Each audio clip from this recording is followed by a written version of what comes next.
नमस्कार, मी दिव्यांग वरद निराधार मित्रमंडळ महाराष्ट्र संस्थापक अध्यक्ष चंपतराव डाकोरे पाटील कुंचिलकर बोलतोय।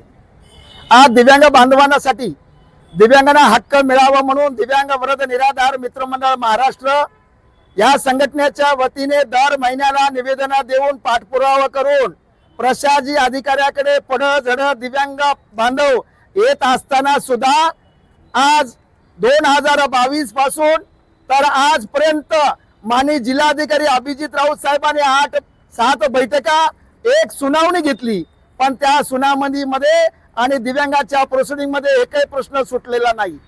त्या संदर्भामध्ये आताचे सध्याचे जिल्हाधिकारी राहुल कर्डे साहेबांची वारंवार विनंती अर्ज केल्यानंतर त्यांनी आज 4 दिव्यांगांसाठी दिव्यांग संघटना आणि संबंधित अधिकाऱ्यांची बैठक घेतली, पण त्या बैठकीला त्यांनी अधिकारी अनुपस्थित होते।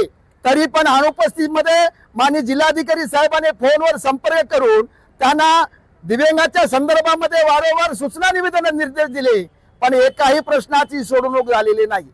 म्हणून आता आम्ही दुसरा अभियान सुरू केलं।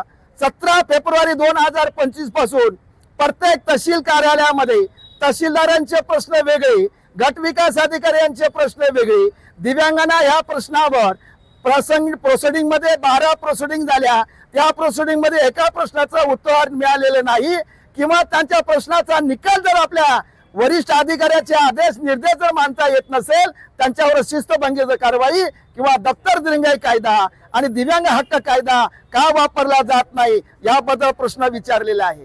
आणि या प्रश्नावर विचारून 15 दिवसाची मुदत तहसीलदार साहेबांना दिलेली आहे। नांदेड जिल्ह्यातील सर्व तहसीलदार कार्यालयामध्ये निवेदन देण्यात आलेलं आहे आणि निवेदनामध्ये सांगितलं आहे, जर दिव्यांग बांधवाला 15 दिवसामध्ये जर दिव्यांगाचा हक्क देता येत नसेल तर जंगली प्राण्याप्रमाणे आम्हाला जीवन जगणं अशक्य आहे। म्हणून आम्हा दिव्यांग बांधवांना एक स्वइच्छा मरण्याची परवानगी मिळाली पाहिजे। यासाठी प्रत्येक तहसील कार्यालयामध्ये आम्ही स्वइच्छा मरण्याची परवानगीसाठी बेमुदत धरणे आंदोलन करण्याचा इशारा दिला। 17 फेब्रुवारी पासून आजपर्यंत एकाही तहसीलचं पत्र उत्तर मिळालेलं नाही। साध्या निवेदनाची दखल जर घेत नसाल तर आम्ही अचानकपणे आपल्या तहसील कार्यालयामध्ये आंदोलन करण्याचा निर्णय दिलेला आहे। आता दुसरं निवेदन आम्ही जिल्हाधिकारी साहेब आणि मुख्य कार्यकारी अधिकारी साहेबांना देतो।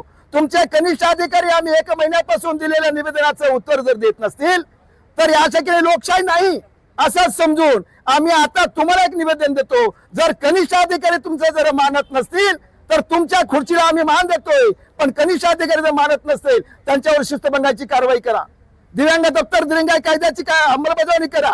नाही झालं तर आम्ही तुमच्या जिल्हाधिकारी कार्यालयामध्ये कॅबिन मध्ये आणि मुख्य कार्यकारी अधिकारी यांच्या कॅबिन मध्ये आम्ही स्वइच्छा मरण्याची परवानगी मिळेपर्यंत बेमुदत धरणे आंदोलन करण्याचा इशाराचं निवेदन आज आमच्या शिष्टमंडळाने आम्ही दिव्यांग संघटनेने दिलेलं आहे।